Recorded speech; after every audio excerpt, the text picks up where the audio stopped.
Bonjour, c'est Mathieu de Calcube. Ici, on transforme, on aménage, on modifie les conteneurs maritimes et on se retrouve aujourd'hui pour un conteneur qui va partir en déchetterie en Côte d'Or.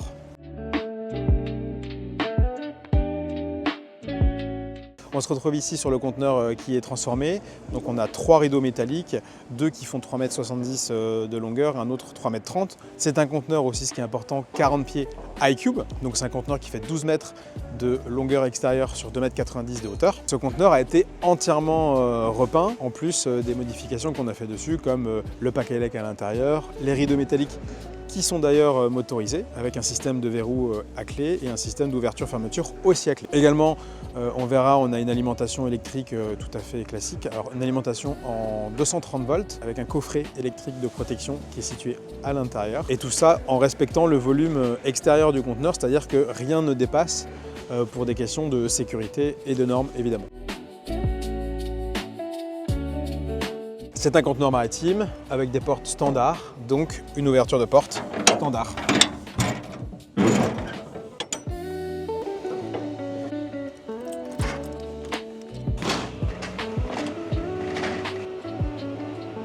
Quand on termine de préparer un conteneur, systématiquement on livre la prise femelle qui va avec la prise extérieure. D'un point de vue sécurité aussi, je voulais vous montrer que nos coffrets sont toujours installés à l'intérieur, sont toujours étanches, c'est des systèmes de coffrets étanches. On a toujours la protection 30 mA et aussi on est tout en protection Legrand, donc la partie 10 A pour tout ce qui est lumière, donc le circuit de lumière qu'on va voir juste après, et la partie 16 A qui correspond aux motorisations des portes. Systématiquement, on livre le schéma électrique à tous nos clients. La partie électrique de ce conteneur déchetterie, on a ici un interrupteur bouton poussoir télérupteur pour allumer les 4 bandeaux lumineux. On a aussi une rangée de 3 prises en 230 volts étanches.